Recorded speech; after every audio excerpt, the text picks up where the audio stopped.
Hey, everybody. Welcome back to another episode of Demand Gen Chat.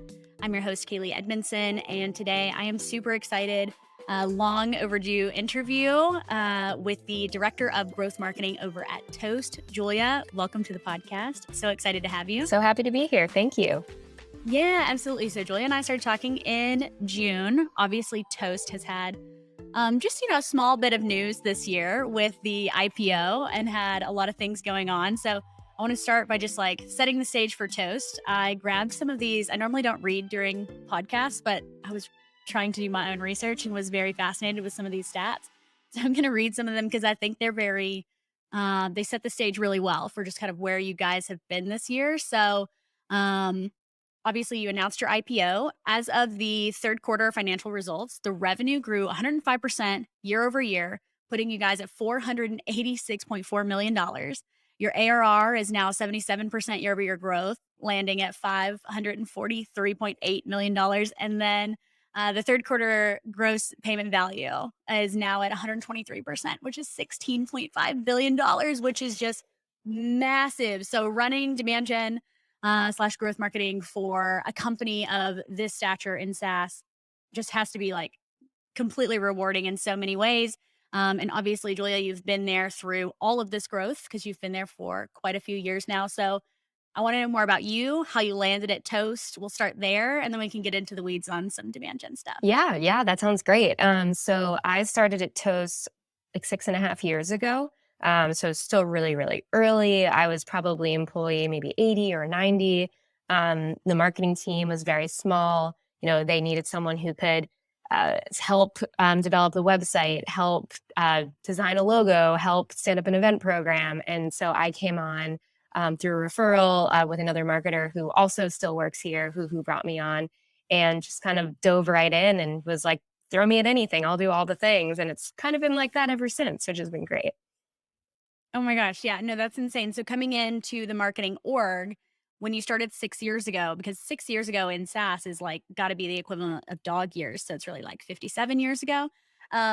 What did the marketing team look like then? And obviously, just based on what you're saying, your level of responsibility was a little bit wearing multiple hats, Oh, right? for How has sure. that evolved? Yeah. So when I started, we had one product marketer, we had another demand genner, we had a video marketer, a content writer, as well as our VP at the time. So it was a small and mighty team, although it grew very quickly, month over month. And like I said at that time, we had just stood up our website on HubSpot. So a lot of my role was around just building out more content, designing that website, creating a CRO program. We had just started our event program at that time. So one of my first events that we went to was the National Restaurant Association show. It looks a lot different now. Now we're in like a crazy huge booth. Back then it was, very, very small and scrappy. And then I was also the very first designer. So kind of everything and anything. At that time, we had our logo was actually a piece of toast, like an image of a piece of toast. And obviously, as you think about all the ways you need to use your brand, that's not terribly scalable. So that was also one of the first projects I worked on. And I really went from wearing any and every hat. We needed to create a nurture, like dove in there. We need to figure out how to break into new markets, dove in there. We needed to think about how to go up market, dove in there. And just over the years, I kind of worked cross functionally across marketing, and I think built some credibility that I just like to dive in and build new things and try new things. And I was able to pitch to my boss, this function of growth marketing that was kind of, we're the people that can look around the corner, come up with that next disruptive idea, so that the rest of our demand gen team can really innovate, in their spaces deeply while we're kind of looking around the corner to be like, well, what else could we be doing? So I love that. yeah, it's been a lot of fun growing out the team and coming up with these roles. Yeah, no, I love that. That's super interesting. So I've talked to a few growth marketers this year and have interviewed them about their perception of growth marketing and how they implement that for their organization, what it means, what their level of ownership is. But this is the first I'm hearing that growth marketing for you guys is basically like, I'm going to say like an experimental hub, right? Where you have the freedom and the clearance to be thinking big and thinking broad and outside of the box so that you still have a dedicated demand gen team that's running the day-to-day operations for ongoing campaigns, but have added this additional layer of just like visibility into the future that a lot of like your people on your demand gen team probably don't have time to be processing like that or thinking like that because they're in the weeds for today, thinking about today or this month or maybe even this quarter. But to have a dedicated layer that's looking for the future is really cool. How did you get to a point where you realized your team needed that function? Yeah, I mean, I think that the team does a little bit of both. You know, we definitely partner across our demand gen or kind of acquisition leads to say, like, what is the big picture? What is that KPI strategy we need to hit? How is the health of the funnel?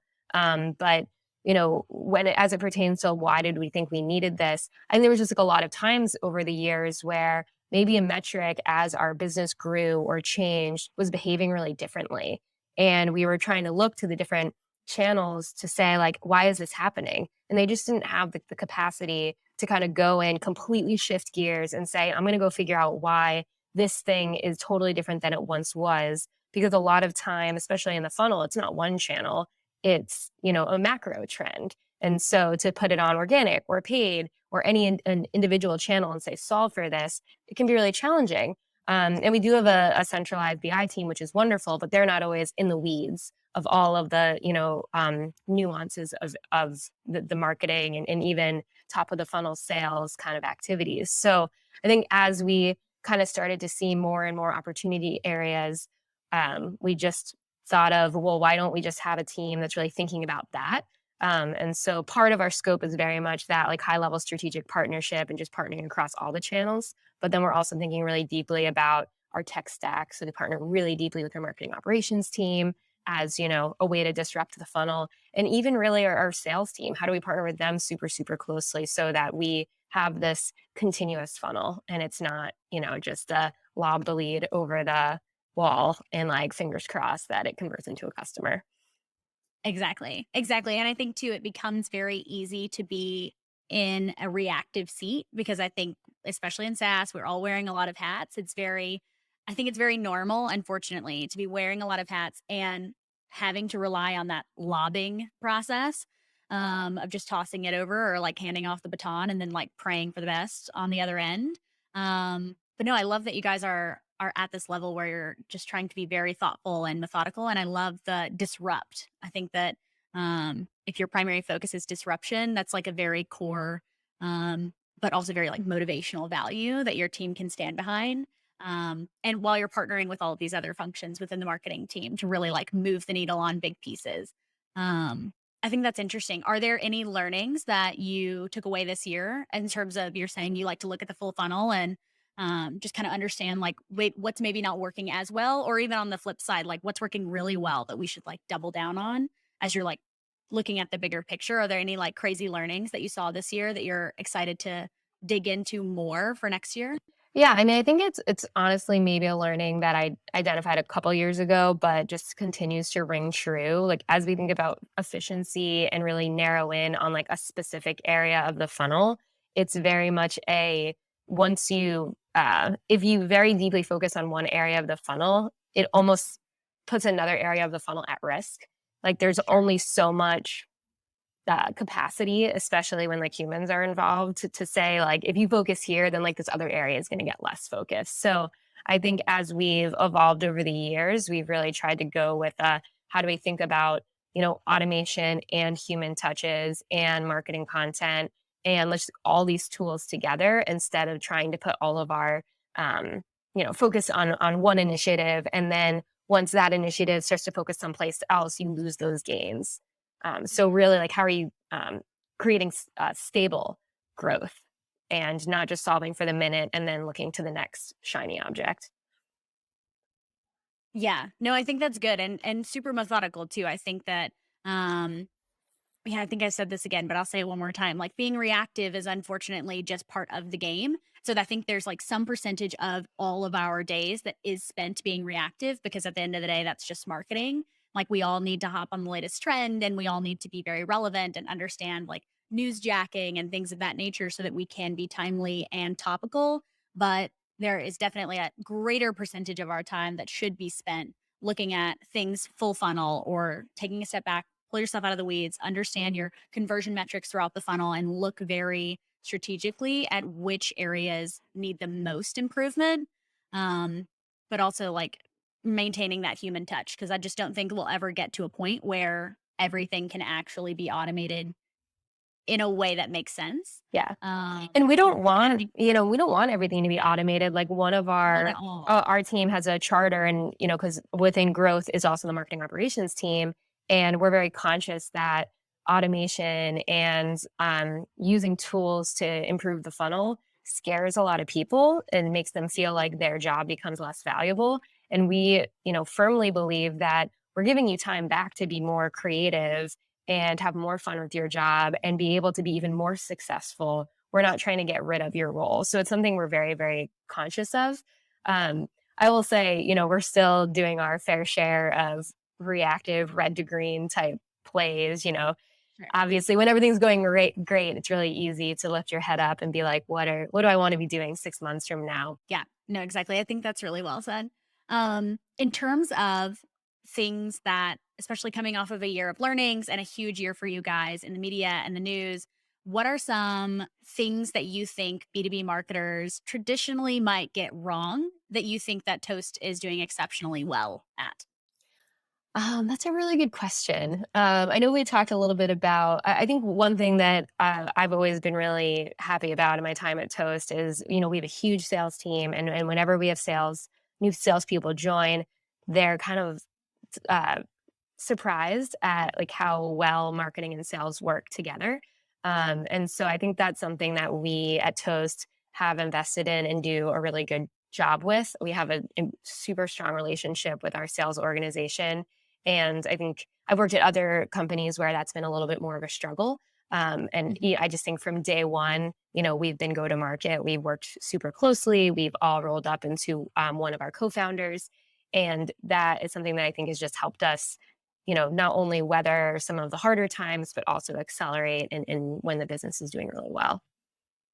Yeah, no, and I think too that that's definitely a newer, somewhat newer motion is like, obviously you're saying a co-founder, but a co-founder or a CRO function, part of creating that natural marriage between a go-to-market function and really aligning sales and marketing seems to be having them roll up to the same type of leader, traditionally a CRO role, because I think that that ingrains your metrics to be aligned, which I think is one of the biggest breakers between why sales and marketing aren't always like on the same side of the fence. If we want to like keep going with that fence analogy, yes, we can go. Because it's like I think that in most organizations, especially in SaaS, somehow marketing is held to this standard way over here, whether it be leads or MQLs or impressions on social media or whatever it is. And then sales is like, hello, no, we're here to drive revenue. Like we need dollars in the bank. And I think that this newer motion of rolling up to a similar leader or the same leader in most cases creates an alignment where the salesperson is like, hey, no, or your CRO leader is like, hey, no, we actually all need to be working towards driving this business and driving this business's revenue. It kind of puts you on the same side of the fence. Like, what are some other things outside of rolling up to the same leader or level of hierarchy between sales and marketing that you think creates that alignment? Is it just leadership? Or is it all of you guys that just work together on projects? I'm just curious. Yeah.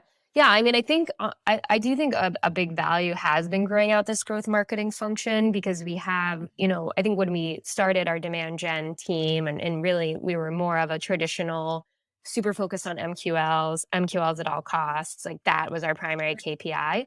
And the past couple of years, I think we've been really thoughtful about how do we build out, the down funnel efficiency of that, which has been a really big focus of my team. And so that's why we're so close to sales because kind of to your similar point, I'm thinking almost more about demos and deals than I am about MQLs. Like MQLs is almost a vanity metric at times if they're not going to convert down the funnel.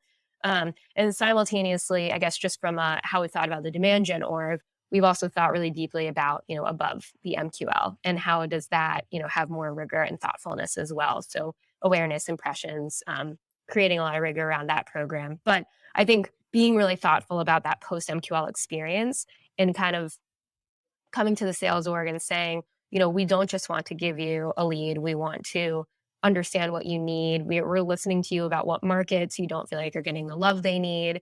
pre-COVID, and now we're building it back up.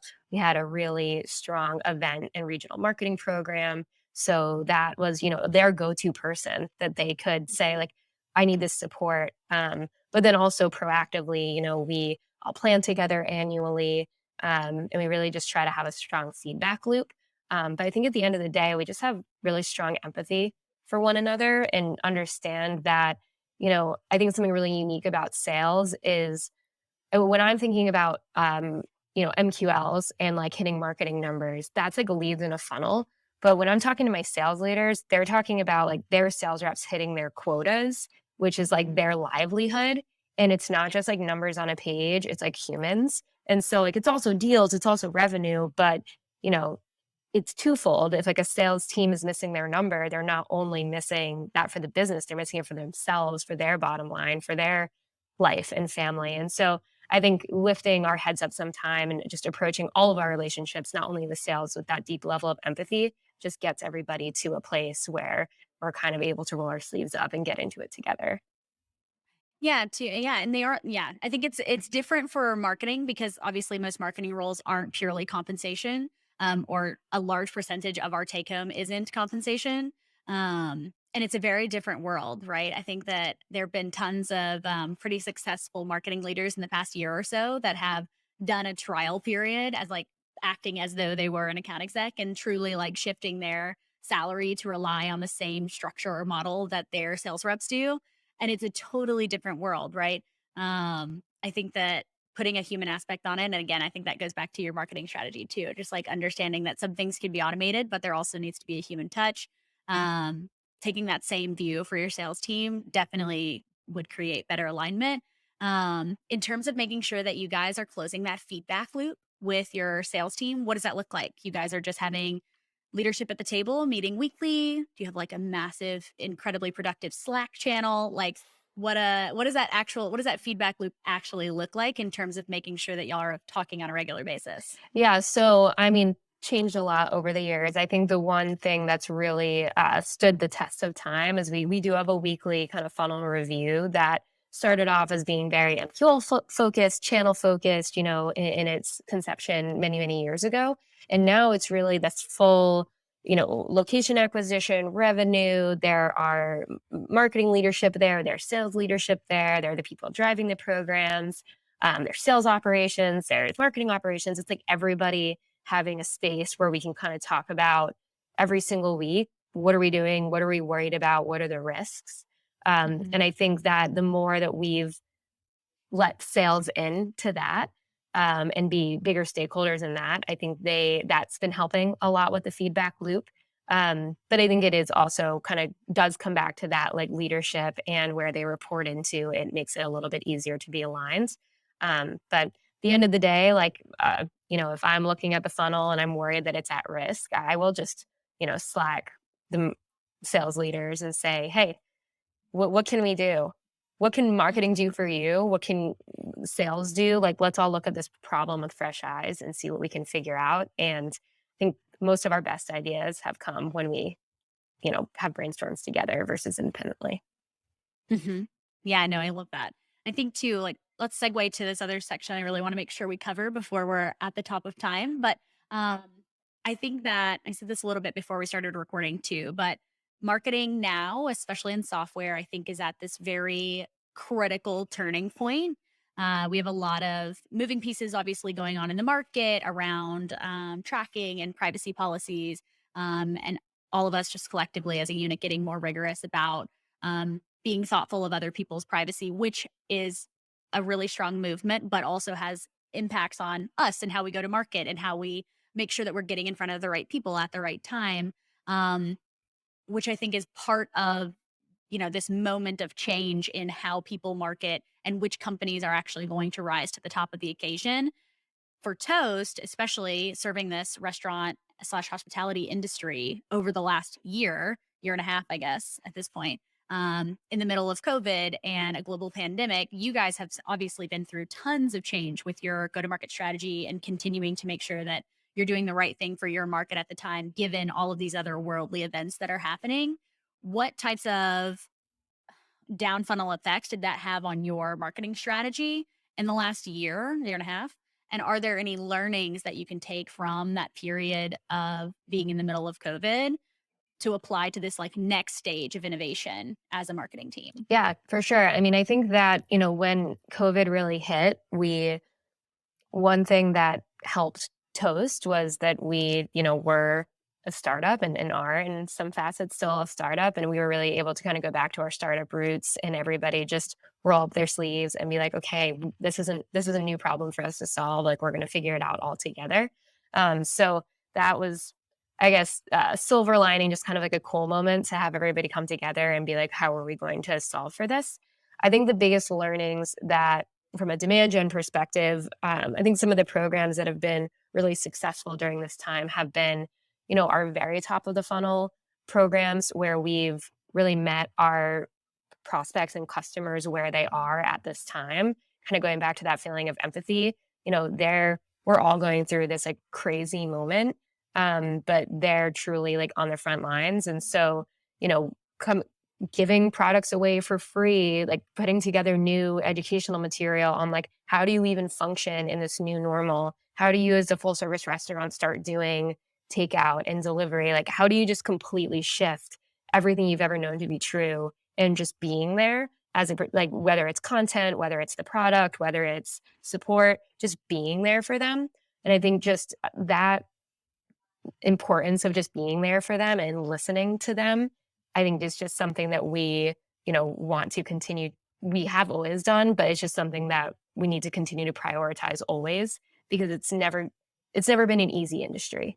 And so while it's been incredibly hard right now, just always listening deeply to our customers and prospects and what they need, and creating, not only products, but also like content and just like places.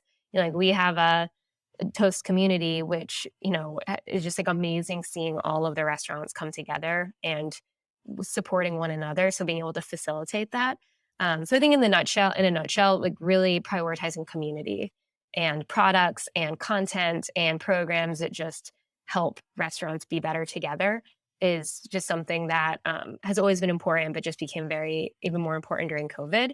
Um, and then I think the less heartfelt, more like a growth marketing answer is I think before COVID, it was very much let's just drive as much demand as we possibly can.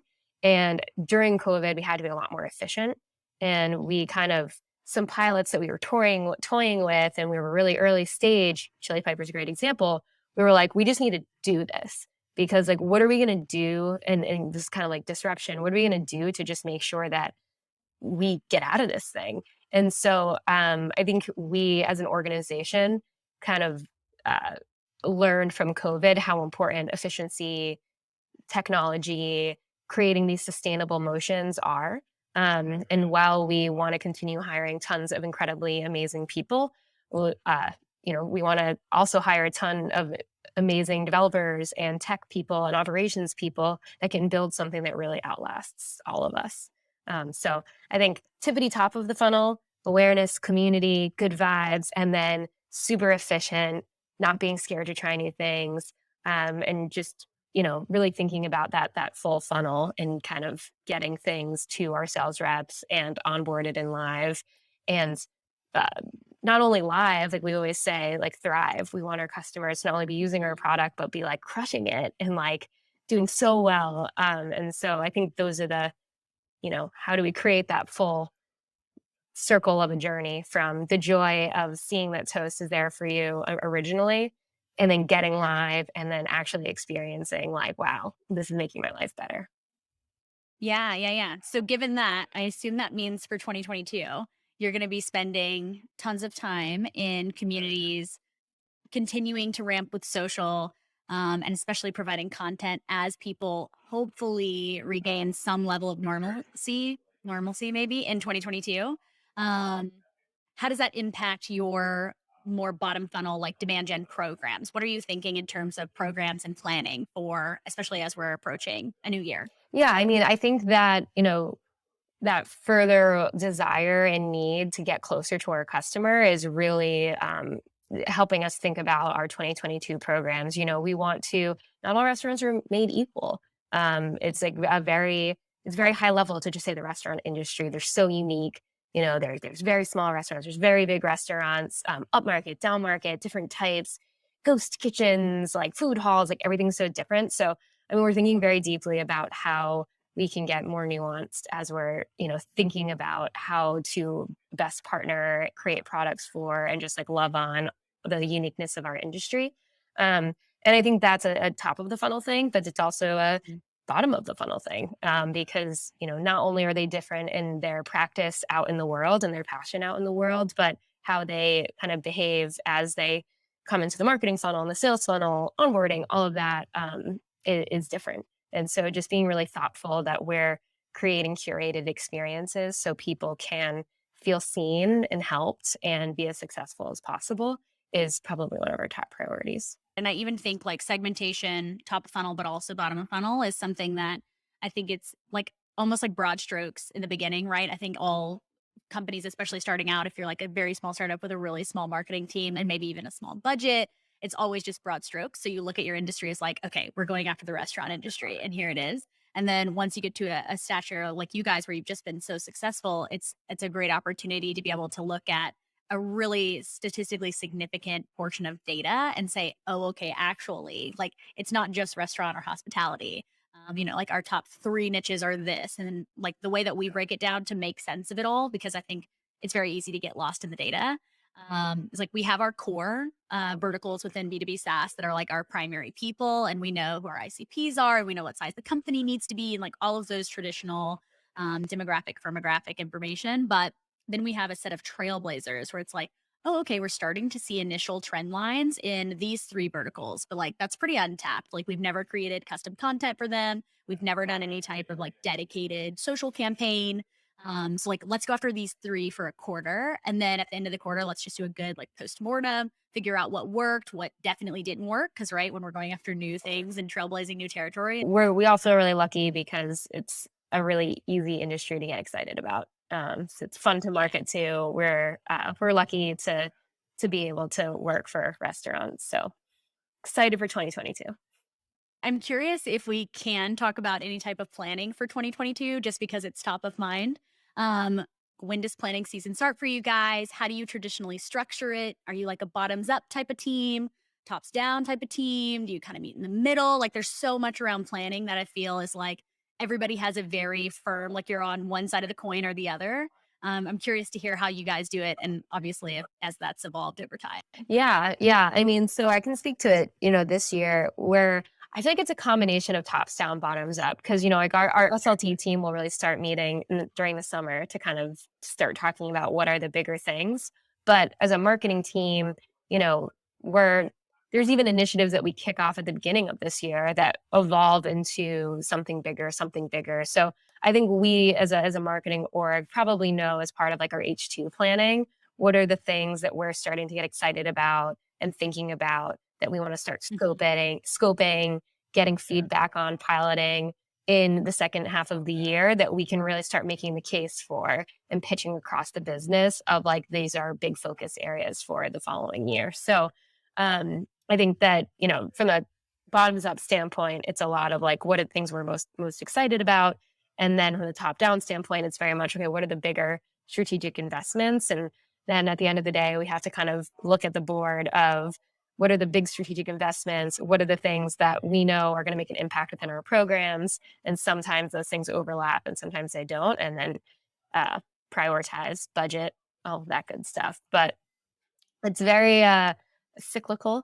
And I think as we've gotten bigger, something we've gotten better at, but it also has a lot of growing pains, is just the cross-functional components. Because, if I want to do something, it's not just me, it's like 5 other teams that I need to get on board. And if they're choosing to do the thing that I pitched them on, they're probably saying no to someone else. So I think our planning, it's definitely gotten a lot more we spend a lot more time like road showing and trying to get everyone on the same page. We start earlier every year so we can kind of get headcount and resourcing in place so that we can say go on January 1.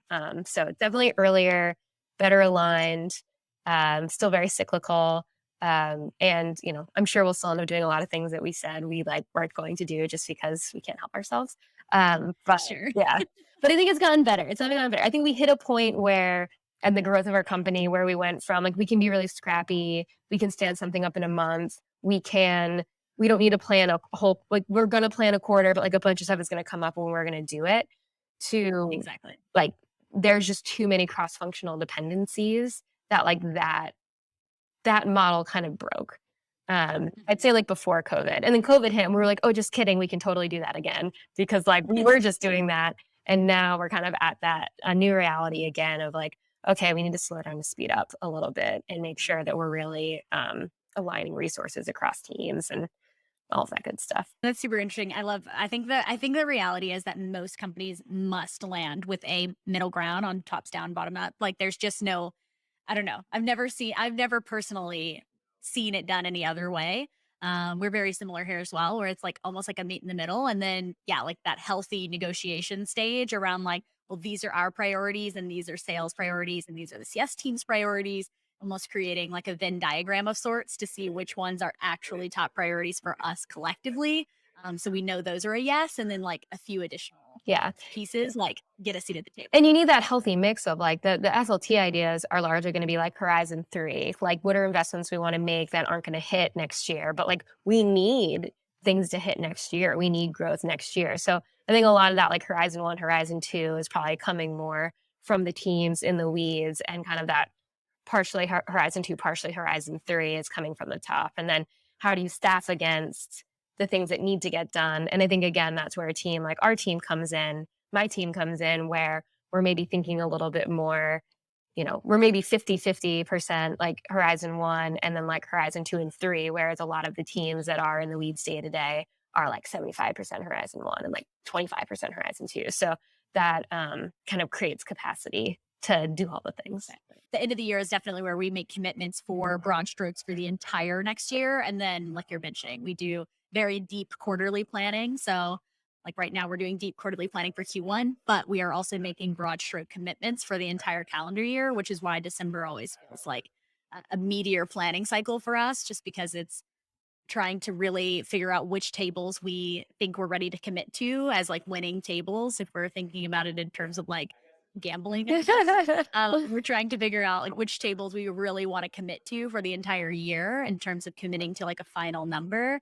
But then just going really deep in a planning cycle for a quarter at a time. Because like you say, so much changes in a quarter for us that it's like almost a waste of time or a waste of effort to go deep planning for anything beyond that, because we will learn so much and we will grow so much in 90 days that it's really Crazy. critical for us to like take those learnings and apply to the rest of the year. Yeah. I mean, we almost say it's like annual planning, but it largely ends up being like H1 planning and like a little bit of H2 planning, but like largely H1 planning.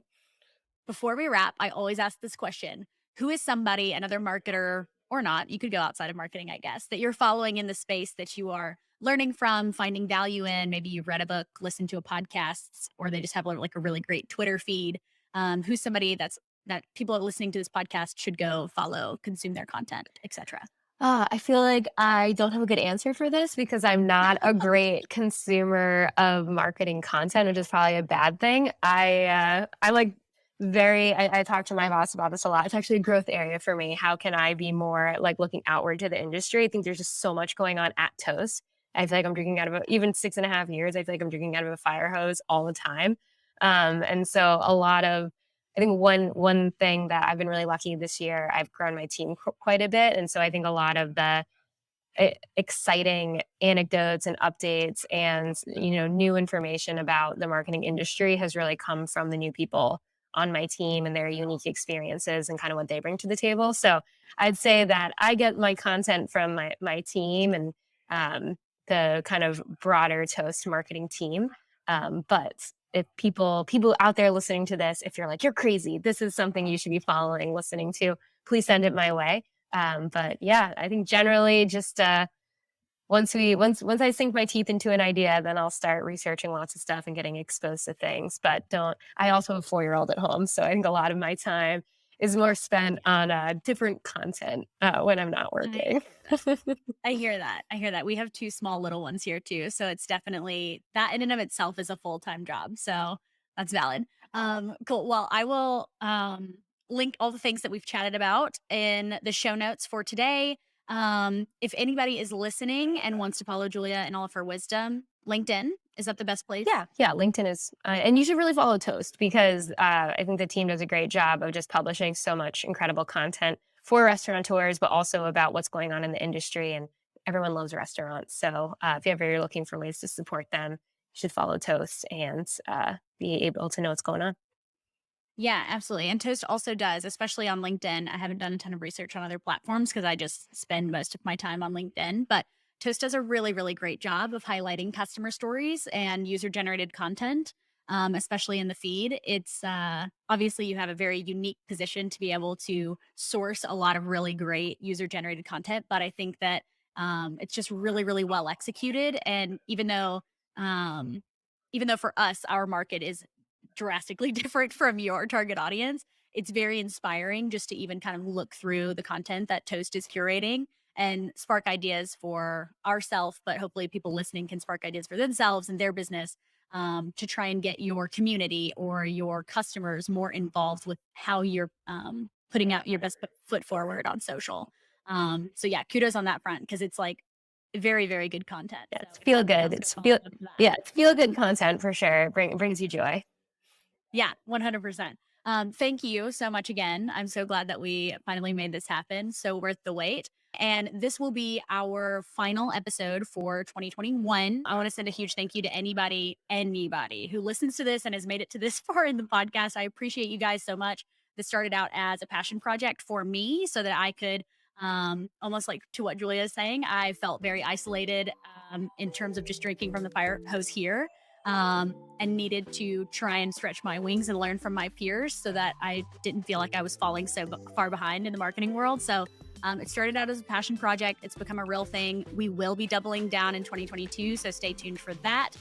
We have some exciting things in the works and are going to try and make this bigger and better for anybody that is listening and wants to come on this ride with us. But yeah, for everybody that's end of year, happy holidays.